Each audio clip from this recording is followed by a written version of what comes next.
Good evening and welcome to this exclusive conversation. Over the past 2 months, I've been having series of informal digital conversations with expert minds to understand India's COVID response. The earlier conversation was with Mr. Mohandas Pai and Nisha Hola, and today I have with me the managing editor of Financial Express and a very sharp financial mind, Mr. Sunil Jain. Thank you so much, Mr. Jain, for joining me in this conversation. It's great to Thank you. have you. Be here.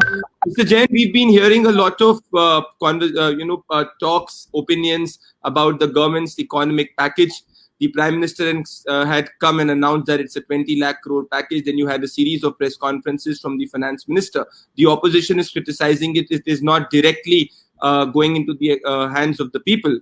Now, I want first an initial response from you. Once the noise has settled, how do you look at the response of India vis-a-vis the COVID pandemic economically? Well, I think there is no doubt that the package is very limited in terms of what it needs to do. But I think we also need to realize. I mean, obviously, everyone would like packages like what has happened in America, where a certain amount of money is being given to people who are working, to companies and things like that. We would all love that. But I think we need to be realistic about where we are coming from. We're talking about a country which already has a debt to GDP ratio of the central and state governments of about 70%. This is going to go up to about 80% this year itself. And frankly, if calendar 21 doesn't turn out to be a good year, it can rise dramatically. Because essentially, we are talking about the government of India borrowing at about 7.5% or so, weighted average, including the past borrowings. And we're talking about, nominal growth of GDP being negative this year.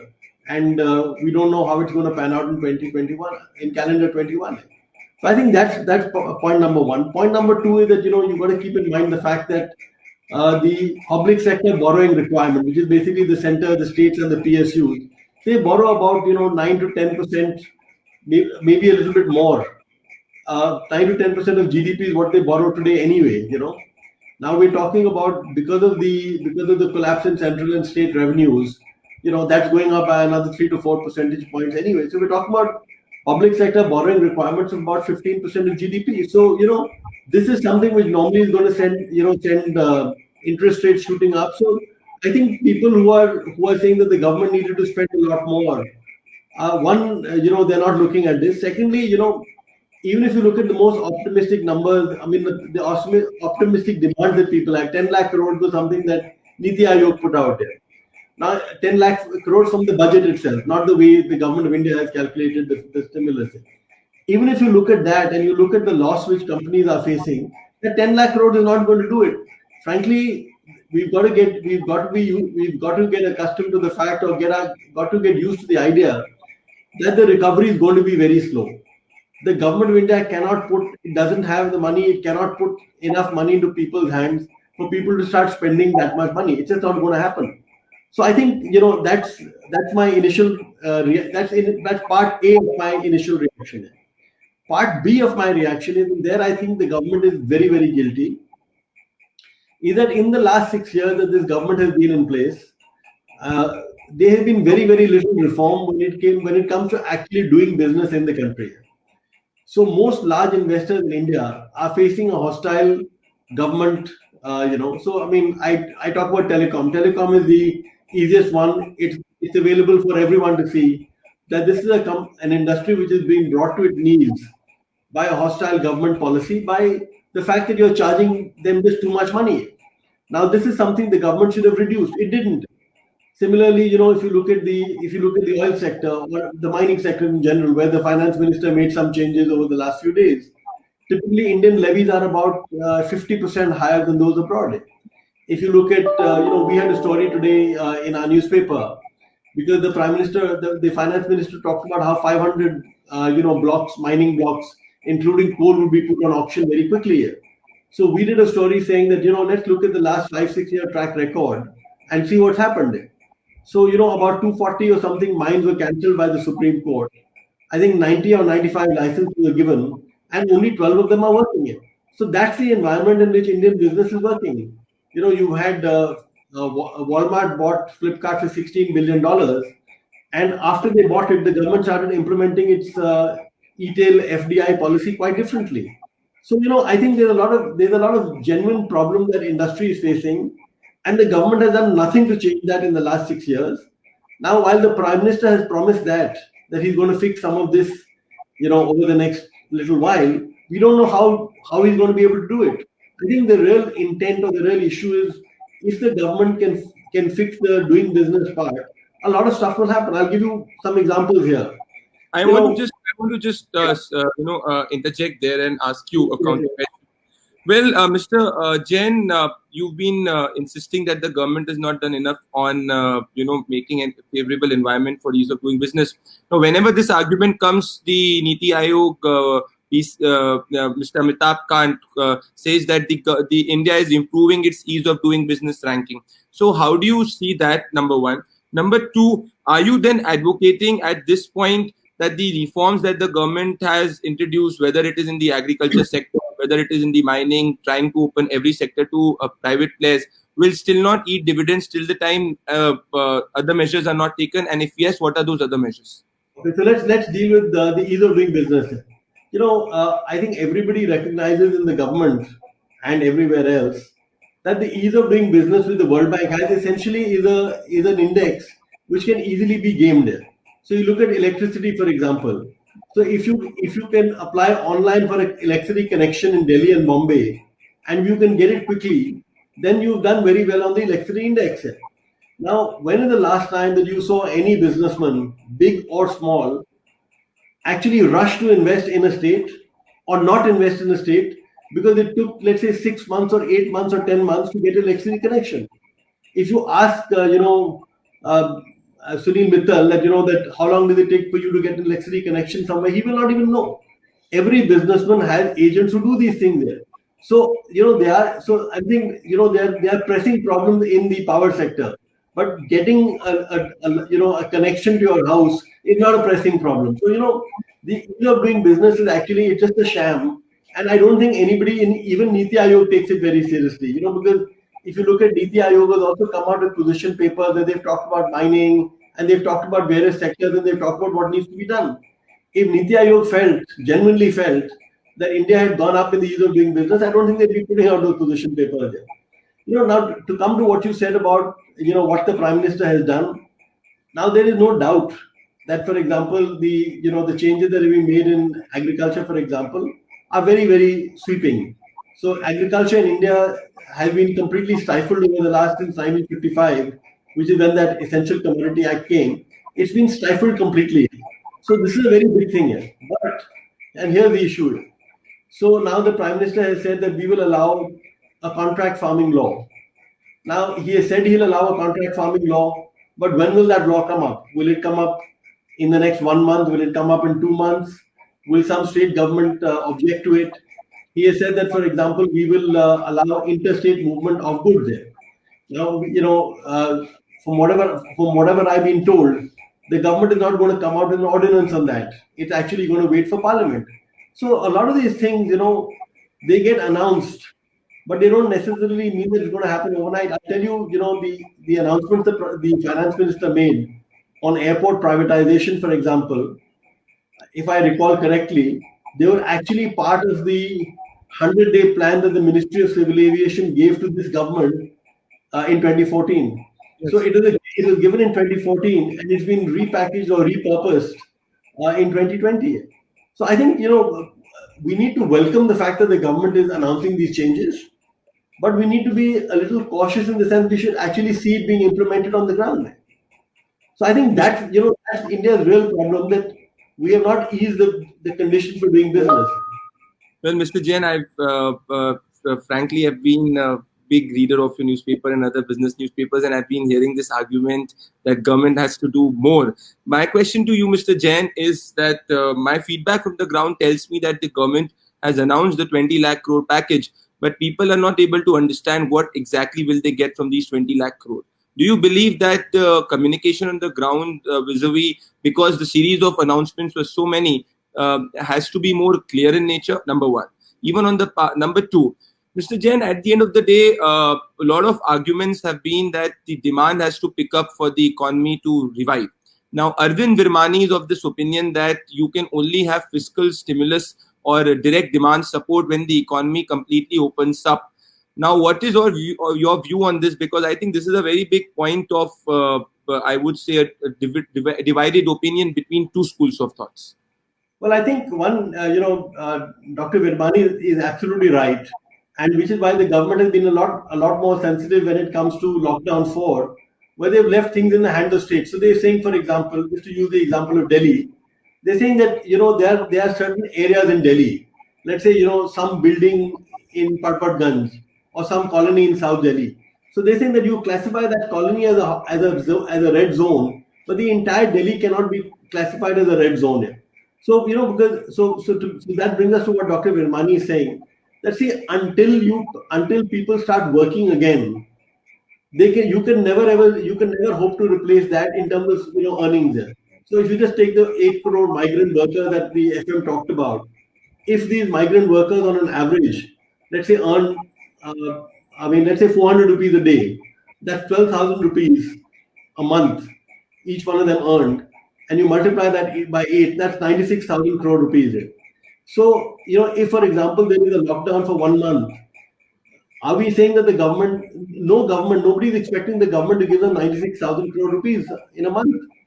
So, so they can get that 96,000 crore rupees only if there's enough work for them. So there is no doubt about it that the absolutely critical thing for the economy to start reviving, I think it will still take 6 months. It could take a year for it, to actually start reviving properly. But, opening up is very, very critical. And the money in the hands of people.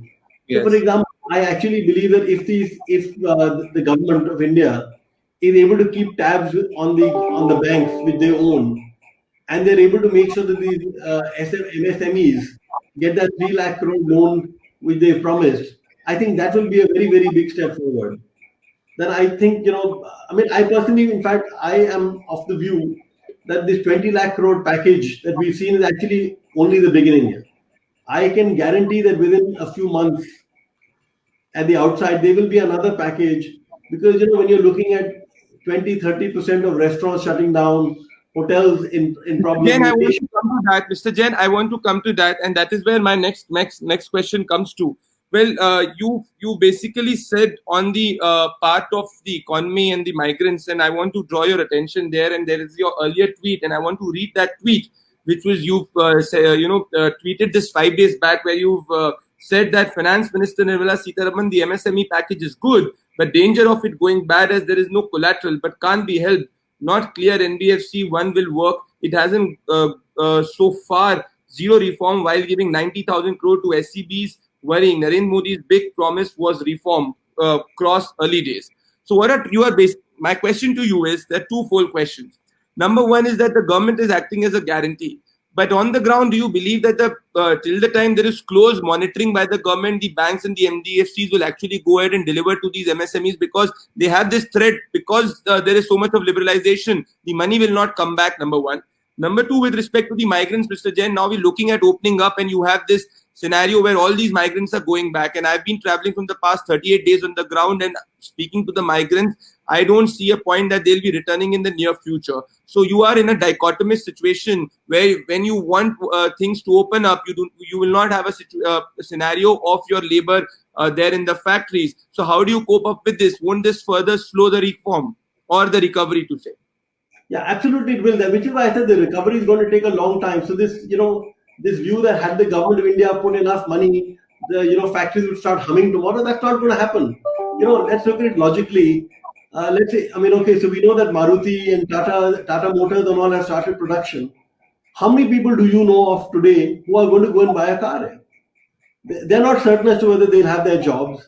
If they have their job, they're not certain what kind of salary cuts they're going to take. Nobody's going to buy a house.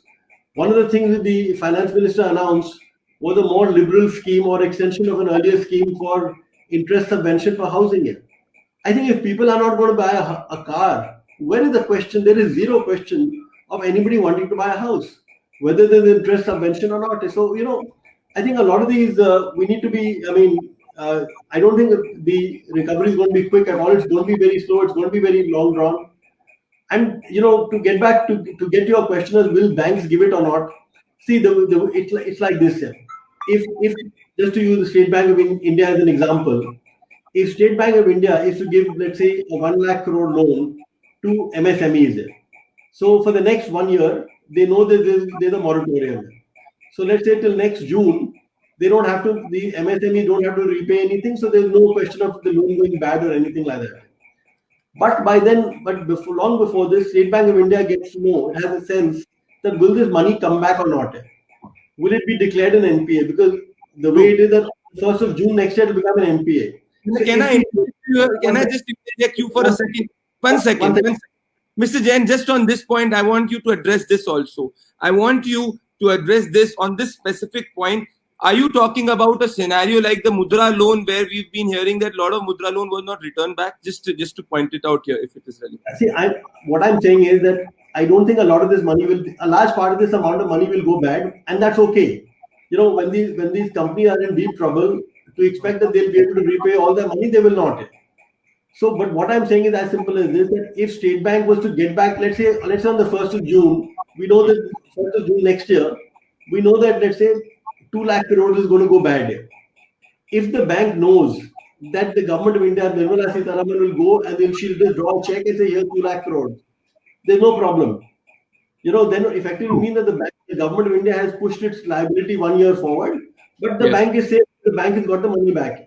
We have seen in the past that when the government of India has to capitalize banks, they take forever to do it. True. And they're very eagerly about the way to do it. So any sensible banker will say, okay, the FM has told me that I'm going to guarantee this loan, but will she give me the money back the day I need it? If she doesn't give me the money back the day I need it, then maybe I shouldn't give all this loan. So I think it will be a challenge for the Prime Minister and the Finance Minister to actually make sure that banks give out the money with the government wants them to do. That's what I'm saying. And that is where my worry comes, Mr. Jain. And my question to you is that being traveling on the ground and getting a lot of data, which is my primary job, what I see on the ground is with respect to social welfare, whether it is 500 rupees in the bank of account of the female, or it is the money in the Jan Dhan account, or it is, say, for example, Ujjwala, you see government really scoring well in the villages. But my worry right now is your economy will come back on track when ultimately you have more demand, more supply, where people start moving, spending. Now, with what you are telling me, you are giving me a picture that you cannot expect that to happen in the near-term future. So if you cannot expect that to happen in the near-term future, how do we, as an economy, what more needs to be done is my question. Are you expecting that the government will come out with something more in the coming days? See, what I'm saying is that it's going to take, let's say, for the migrants are not going to come back. That's what you're saying, and I agree with you here. Yes. So now, if, for example, whether it's NREGA, and I think the government will have to increase the allocation for NREGA quite dramatically again. Absolutely. So whether it's NREGA or whether it's the crop and stuff like that, if there's enough rural demand that gets generated, so that will give a certain boost to the economy. So I'm not sure the economy is at zero right now, and it will take it may not move from 0 to 60 in 1 month, but if it moves from 0 to 10 and then 10 to 20 over a few months, then that's the way it's going to be. So if rural India picks up, so nobody's going to be buying the top end, Maruti car in rural India. But there will be demand for two-wheelers and stuff like that. So there will be a certain demand for tractors. There will be a certain demand which will come up.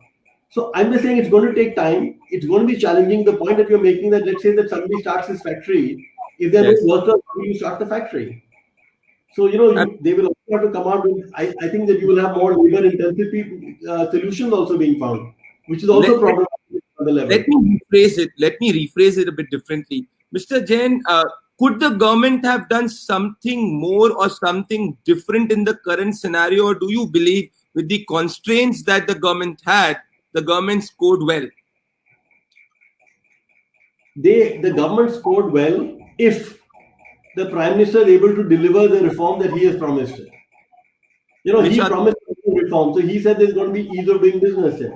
He said, for example, I'm going to let people get competitive. So, to come to that 90,000 crore rupee, which or to DISCOM, which I had talked about, there is very little right now to suggest that the DISCOMs are going to be penalized. So, what I'm trying to say that in India, there are 15 types of problems. Like the labor laws everybody talks about. But electricity rates in India are much higher than those in neighboring countries. So we got infrastructure bottlenecks. So we need to fix every one of them. See, the problem is at the end of the day, the government needs to jettison its anti-industry stance. I think that's the problem. Government is asking too many, is always trying to control industry. It's trying to extract the most money out of industry. The tax regime, no matter what the government might say, is very, very unfriendly even now. If you don't fix that, I don't think that you're going to be able to get industry. It doesn't matter what the prime minister says or anybody says. And you So see, you're the prime pointing, minister makes a statement, newspapers will applaud it. But it takes a long time to see it actually filter on the ground. let me dig into what you're trying to say. So you're trying to still say that the bureaucracy is holding a lot of reforms of the prime minister, and still the bureaucracy needs to deliver those reforms, because you have a fear that the prime minister has delivered it, but the bureaucracy might not be able to take it to the last mile. No, actually, that's not what I'm saying, because I think it's very easy for all of us, including me. We tend to criticize the bureaucrats immediately. I think the problem really is at the political level. It was the same set of bureaucrats who were there in 1991, where under Mr. Narasimha Rao, you were able to liberalize the economy. It was the same set of bureaucrats who, under Mr. Vajpayee, delivered a fantastic telecom package. So I don't. So it is certainly true that the bureaucracy can be a stumbling block, but the first decision on what to do has to come from the political establishment. And unless that decision is unequivocal, the bureaucracy is not going to allow things to move. The point I'm making is that I'm not seeing that unequivocal signal coming from the government that I want this to be done. If the government says that I'm going to cut telecom levies from 13% right now of turnover to 1%, that's not something a bureaucrat can stop. If the government of India says that I'm going to slash the district mineral fund and the levies on mining are going to come down to Australian levels, that's not something a bureaucrat can stop. If the government of India says that I will allow FDI in retail, in multi-brand retail, that's not a decision which a bureaucrat stops. These are political decisions. So it's become easy for us as journalists to say, "Arey, yaar, the bureaucrats don't allow it." The politicians love it because you're blaming the bureaucrats and not them. I think the fundamental problem in India is with the political class. And frankly, there's no point talking about the political class, because when you've got a government which is as powerful as Mr. Modi's, the blame has to lie with him. Mr. Jain, I have a question, and that question is that don't you think that the strategy of the prime minister right now is to spur up rural demand? And most of his measures, if you've seen the budget, whenever the industry asks for things, his focus has been on the Bharat, not the India, number one. And number two, Mr. Jain, I have a fear that all these reforms which are coming up, whether it is land reform which is coming up, labor reform coming up, you will have this big threat of labor unions trying to literally, I would use the word not jeopardize, but stall the reforms as they had done the last time. You remember the Soot Boot Ki Sarkar Jai. So right now you have the situation where the prime minister is trying to bring these labor codes. Different states are trying to bring these labor reforms, but there is also a threat that the labor unions might use this or stall this, and again we might come back on the reforms agenda. See, there's I'm glad you mentioned Soot Boot Ki Sarkar. Now, Soot Boot Ki Sarkar was essentially a jibe which Rahul Gandhi made. And Absolutely. an all-powerful prime minister like Narendra Modi chose to get awarded by it. I mean, it is not as though Rahul Gandhi has great following. If the Congress party and Rahul Gandhi had fantastic all India following, the party wouldn't have got the seats it's got. So the party has been marginalized to a large extent, and yet one statement by the head of that party is enough to cripple a powerful Mr. Modi into an action. I think that's really absurd. So a lot of these fears that we have. I mean, I'm not saying that the labor unions are not a strong force to reckon with, but I think a lot of the fears that we have are actually fears in the political class's own mind. I mean, as I said, if you do, if you bring down telecom levies, if you slash mineral levies, if I mean, it's like, for example, a company like Monsanto, which is actually doing good work in the cotton sector, if a company like Monsanto is being hounded by the government, I don't think that's a bureaucratic thing. I don't think there's a union out there or a lobby body which is so strong But Mr. that. Jain, I would like to I would like to interject you here. You see a scenario even today when you're trying to increase the FDI in defense, you're trying to bring up some private sector participation in space. You liberalize agriculture. The jibe from the opposition is that you care for the private sector, you care for the rich, but you are not caring for the majdoor, you're not caring for the poor. But the reality is that none of the states today have any migrant database. So even if any government wants to support the migrants, you do not have a database which tells you how many migrants are there, say in Delhi, how many migrants are there in Mumbai, or which state has how many migrants. So at the end of the day, the political messaging or the political constraints also remain, Mr. Jain. No, see, I mean, I agree with you that the states don't have a migrant database, which is why, if, for example, the government wanted to give, for the sake of argument, 5,000 rupees to every migrant laborer, there is no, mechanism. It has to give that thing. I agree with you there. I'm not talking about that. I'm just saying that, when you talk about political messaging, what I find very odd is that Mr. Modi, as a prime minister, you know, he's a very powerful prime minister. He normally gives two hoots for the opposition. He doesn't consult I'm not saying that he should necessarily. The opposition has great ideas all the time, but Mr. Modi, as his general style, is not to consult the opposition. He loses no opportunity to make fun of the opposition. So it's not as though he's so concerned about what the opposition says that when the opposition says "Soot boot ki sarkar," or that you're more concerned about the rich people, that he should let that bother him. That's the point I'm making. I'm saying that if he's very focused on the fact that he needs to get things happening, they will happen. But he needs to be convinced himself. You talked about about ISRO and the space and stuff like that. I know of examples of private companies, for example, Hughes Satellite has been trying to set up a satellite of its own for the last 10 or 15 years in India. It's not been allowed to, because there is one lobby within ISRO which says that no, only the Indians will do it. No foreign company will do it. So I'm saying they are vested interests like that, and it is up to the Prime Minister of the country to break those vested interests. If he doesn't break those vested interests, we remain exactly where we are. So maybe instead of a 20 lakh crore package, maybe the Prime Minister, if let's say he had actually given 20 lakh crores of cash to people in their pockets. There's a WhatsApp forward, Mr. Jain. There's a WhatsApp forward which is going on, which says that there's 130 crore is the population of India. Even if you give, say, every individual 1 crore, won't that be better? That's just a WhatsApp forward going on. I'm just saying that so if Mr. Modi had actually given 20 lakh crores of cash to people, and he doesn't do the stuff that I'm talking about in terms of genuinely liberalizing the economy and genuinely making it a conducive environment for business to invest in, that 20 lakh crores of cash is not going to help. 20 lakh crores looks like a lot of cash to middle class people like you and me. Yeah. But as I said, when you look at it in terms of 145 crore workforce working every day, every month, and how much money they make, and how much what is the flow of money in the economy, 20 lakh crores is not that much. Unless the business environment is improved, nothing can get fixed. That's so just to summarize, I'm saying that frankly, given the constraints that we had, I don't think the Prime Minister could have done much more than he had. Maybe a little bit here and there, but not much more. I think he could have done a lot more when it comes to reforms.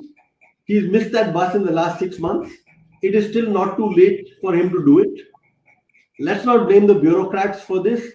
The bureaucrats have a lot of problems, but the real problem or the real solution has to come from the political class.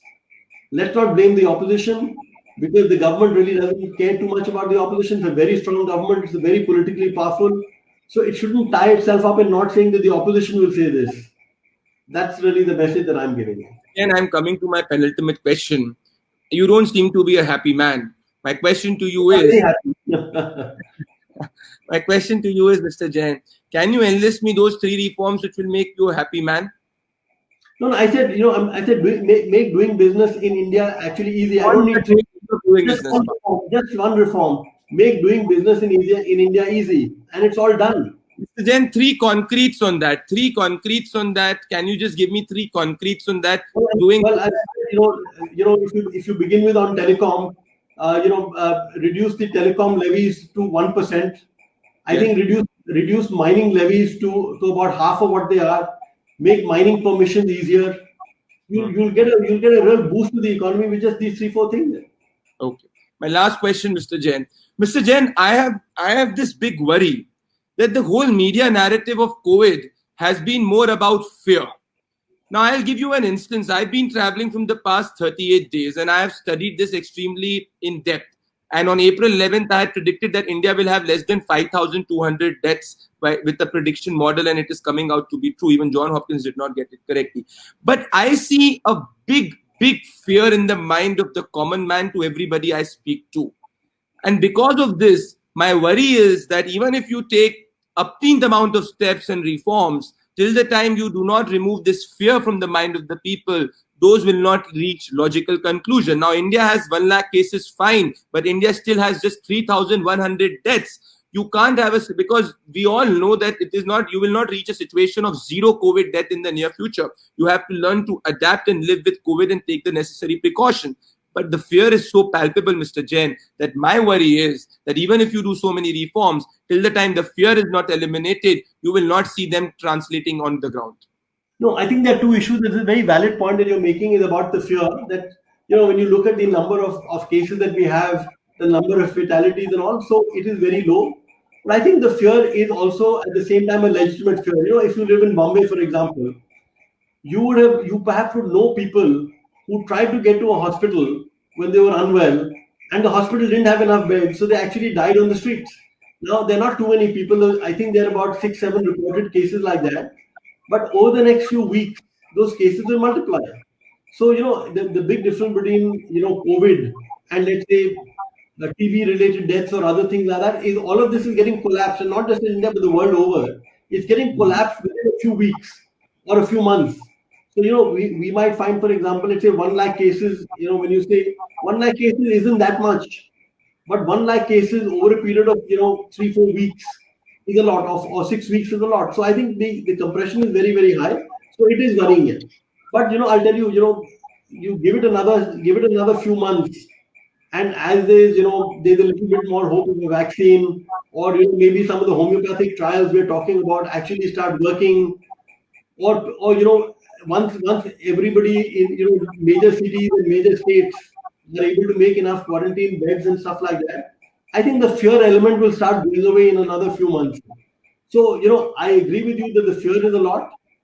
I don't agree that it's completely unwarranted. But what I'm saying is that the opening up of the economy, I mean, it's not as though people are that that the atmosphere for doing business is so fantastic, but it's only the fear of COVID that people don't want to go out and embrace those opportunities. That's not true. So I'm saying that the fear of COVID is keeping us in our houses today. We will not be able to eat out or stuff like that. But if there are great opportunities to be got, we'll do them. To give you an example, in the middle of this, Apple is though it's an American company, but Apple is in the midst, or is trying to ramp up its production in India. So you've got a business opportunity because the government has given them a great amount of incentive for every phone which is exported. So they're seeing a business opportunity, they're going to ramp up. I think when there's opportunity, people will take it. So, the COVID fear will keep us back right now. I think that fear will diminish over the next few months. And it is not the fear which is keeping us from investing. It is the lack of a great investment environment. Well, Mr. Jain, on that note, I am an optimist and I do hope that the current package which the government has come up with, if it can be implemented on the ground, you will see a substantial change along with the reforms which you are speaking about with respect to reducing the mining levy, with respect to taking care of the power sector. If these can be done, and if you can have many states competing with each other to get more investments and ensure that more business-friendly policies are in place and you get the labor thing going without worrying about the trade union, I think this is a golden moment for India, considering what is happening globally with China. But time will tell, as you say, whether things will work on the ground, whether reforms will actually take place. I think we have to wait and watch on that. It was a fantastic conversation with you, Mr. Jain. Stay safe, stay healthy, and have a nice day. Thank you. Thank you. You too. Thank you.